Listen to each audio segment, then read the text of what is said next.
안녕하세요, 파리전초입니다. 똥똥. 프랑스 하면은 빵 아닙니까? 파리바게트.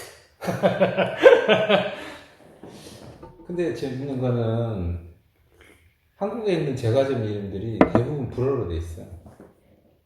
뚜레쥬르, 도레주루. 파리바게트. 제일 유명한 두 개가 일단 프랑스 빵집. 프랑스어로 돼 있는 프랑스어로 빵. 된. 예. 빵집. 파리 똥똥.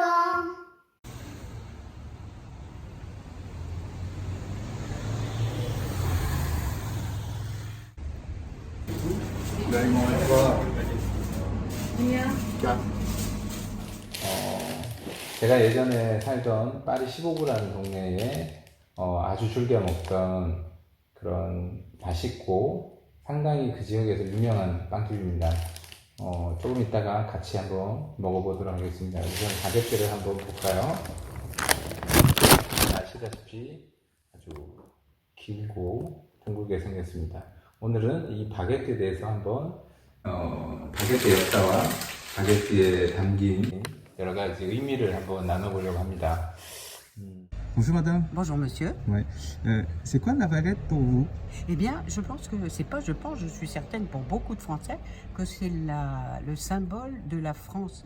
Parce que la France, c'est aussi un pays où il y a beaucoup de blé. Et c'est le symbole du blé, de la vie. Voilà. On peut toujours manger On peut grâce à toujours ça. manger avec une baguette. Ouais. Voilà, c'est. Vous mangez combien de jours, combien de fois par jour les baguettes? Ah non. Oh non, Moi, j'en prends la moitié d'une par jour parce que Oui. quand même. Et il faut que ça Tous soit les jours. très bon. Il faut... Il faut D'accord. que ça soit très bon. Comment vous sélectionnez des bonnes baguettes? Alors monsieur, il faut goûter. D'accord. quel goût ça a. Ouais. C'est difficile à dire.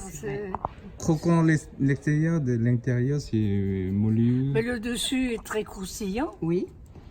Et le dessus, c'est. Et dedans, et il faut pas qu'il y ait trop de mie. Il faut pas que ce soit trop compact. Il faut que ce avec soit des trous. allégé. La mie avec Voilà. des trous. Et. Oui, voilà, c'est ça. La baguette, c'est français, c'est tout.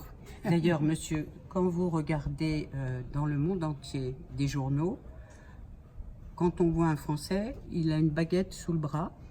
Donc, Et un béret basque. Et un béret. Voilà. Et un béret Mais c'est basque. surtout la baguette. Parce Oui, que, c'est vrai. effectivement, ce que vous disiez, c'est qu'on peut manger tous les jours. Le pain, c'est complet, malgré tout. C'est ça. Ça n'a rien à Lorsque manger. moi j'étais plus jeune, et madame aussi, on mangeait de la soupe Mais avec non, du c'est pain ça, trempé. C'est ça, ouais. Voilà. Donc, Pain. parce que voilà, le pain, c'est vraiment un symbole très fort jetera en jamais un France bout de pain. et on ne veut pas le jeter. C'est une éducation. Hein. On ne peut pas jeter un bout de pain. Voilà. Pas possible. Merci beaucoup. Ben, je vous en prie. Je vous en prie, avec plaisir. Merci. 파리 똥똥. 이 바게트가 언제 만들어졌냐면 여러 가지 설이 있어요. 여러 가지 설이 있는데 그 중에 가장 이제 강력한 설은 혁명 이후 1789년 프랑스 대혁명 이후에 이 바게트가 만들어졌다는 그런 설이 있죠. 왜냐하면 프랑스 혁명하면 떠오르는 게 뭐가 있어요? 단두대. 루이 16세. 루이 16세. 예. 마리 마리 앙뚜아네트. 안토네트. 예. 맞아요. 근데 이제 혁명에 세 가지 정신이 있어요. 그게 뭐라고요? 자유, 박애, 평등? 맞습니까? 자유, 평등, 박애. 자유, 맞아요. 평등, 박애. 예. 그 프랑스 혁명이 일어나고 혁명도들이 삼세끼를 흔들면서 주장했던 게 자유, 평등, 박애. 에갈리테, 리베르테, 에갈리테, 파테르니테 이게 이제 프랑스의 3대 정신인데 자유, 평등, 박애. 네, 그 혁명에서 정권을 잡은 이 혁명 정부가 가장 주장했던 게 뭐냐면 평등. 평등하게 빵을 먹어야 된다. 그럼 평등빵이란 뭐냐? 중요한 거는 부자는 좋은 빵, 그러니까 좋은 빵이라는 게 뭐냐면 좋은 밀가루와 좋은 발효종과 좋은 시설에서 구운 빵을 먹을 수 있는데 가난한 평민들은 혁명 이후에도 뭐 남은 찌꺼기 같은 거라든지 아니면 뭐 맥주 담고 남은 찌꺼기 아니면 분재소에서 하고 남은 그런 밀가루, 아주 적은 밀가루로 만든 빵밖에 먹지 못하는 상황이 연속이 되니까 이건 아니다. 우리가 이러려고 혁명한 것은 아니다. 그래서 이 바게트가 만들어졌습니다. 이 바게트를 만들 때는 법이 공표가 돼요. 들어봤어요? 바게트를 이상하게 만들면 감옥에 갈 수가 있습니다. 똥똥. 그 크루아상 같은 경우에는 뭐 초콜릿 들어간 크루아상도 있고 그냥 크루아상도 있고 그러는데 바게트는 지금도 뭐 딴 거를 아예 넣고 만들지 않나요? 바게트는 뭘 말하냐면 모양을 말하는 이제 긴 모양의 빵을 바게트, 막대기 같이 생겼다 그래서 바게트가 바게트가 막대기 들어간 뜻이. 막대기라는 몰랐어요. 예를 들면 젓가락, 한국 사람들이 많이 먹는 젓가락도 바게트, 레바게트. 그래서 젓가락 막대기 2개 바게트라고 그러고, 긴 모양의 빵들은 전부 다 바게트라고 부르는데 그 바게트 중에 바게트 오세라야, 그러니까 시리얼이 들어가 있는 바게트도 있고, 예를 들면 이런 타디션 있고, 그 다음에 바게트 파리지엔, 혹은 또 바게트 빠통, 뭐 등등. 그러면 그 여러 가지가 균일한 있죠. 빵을 먹어야 되는 법은 이제는 없어지는 모양이네요. 트라디셔넬은 아직도 있습니다. 지금 오늘 제가 사온 이 트라디셔넬은 아직도 그 방식 그대로, 그게 전통 방식 그대로, 법에 법에 의대로 지키지 않으면 감옥에 갈 수도 있습니다. 벌금도 있고요. 어떤 유럽에서는 국민들을 공평하게 어떤 마실 거, 먹을 거를 하기 위해서 어떤 명령이 발표가 돼요. 정부나 뭐 왕정에서 발표가 되는데 그 중에 중요한 것들이 무슨 재료를 사용해라. 그러니까 바게트를 만들 때는 물, 효모, 밀가루, 소금 이 딱 4가지만 넣게 돼 있어요. 비율은 집집마다 다르고 그 다음에 뭐 집집마다 내려오는 발효종이 다르지만 하지만 동일하게 그렇게 돼 있고, 두 번째로 중요한 거는 제빵기의 발명이에요. 대혁명 이후에 제빵기가 발명이 돼서 대량 생산할 수가 있게 되고, 그리고 과학적으로 보면 빵이 폭이 얇고 길기 때문에 굽는데 시간이 훨씬 줄죠. 기존의 프랑스 빵들도 보면 둥글고 크기 때문에 굽는데 보통 2시간 정도 걸리거든요.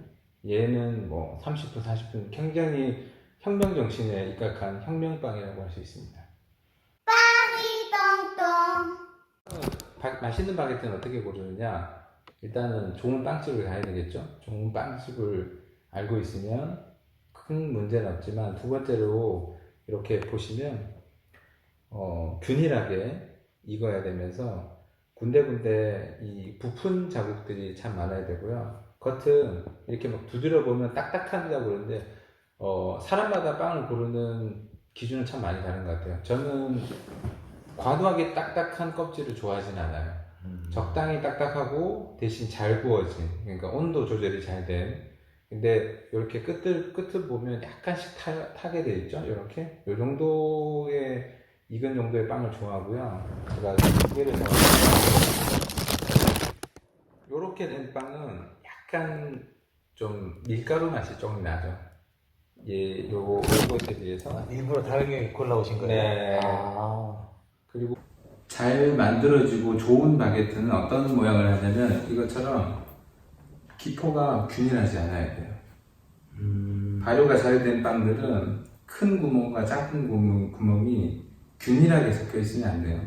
중간중간에 큰 기포도 있고 작은 기포도 있는 빵이 아주 발효가 잘 된 빵입니다. 그냥 상식적으로 생각해봤을 때 균일하게 나 있어야 발효가 잘 됐다라고 저는 생각이 드는데 그게 아니네요. 그게 아니에요. 발효가 잘 된 빵들은 기포들이 불규칙하게 있기 때문에 어떤 큰 구멍들이 나오는 거예요. 이거는 어떻게 보면 습관적으로, 관습적으로 먹다 보니까 잘 된 빵과 공장에서 만든 빵들은 굉장히 균일해요, 분명히. 그건 화학적 발효를 했기 때문에. 자, 바게트에 대해서 알아봤고요. 프랑스 사람들은 늘 바게트를 먹습니다. 우리의 밥과 같이 하루에도 여러 번 바게트를 먹고요. 절대 바게트를 버리는 일이 없습니다. 똥똥. 크로아상도 프랑스 빵인가요? 크루아상은 뭐 역사적으로는 오스트리아에서 시작을 해서 그거를 마리 앙뚜아네트가 시집 올 때 가져왔다라는 이야기가 가장 많죠. 뭐 대표적인 게 크루아상이 그 초승달 모양인데 네. 그 오스트리아 군이 터키 군을 오스만 투르크 군을 물리치면서 그걸 기념하기 위해서 초승달 모양의 빵을 만들어 구워 먹었다라는 이제 설이 있죠. 그거를 마리 앙뚜아네트가 시집 올 때 그 초승달 모양의 빵을 가져와서 했는데 흥행은 이제 프랑스에 시킨 거죠. 똥똥. 빵 한 조각이 없어서 혁명의 혼돈을 선택했던 프랑스 시민들에게는 누구나 값싸게 먹을 수 있는 빵이란 가장 중요한 해결 과제였습니다.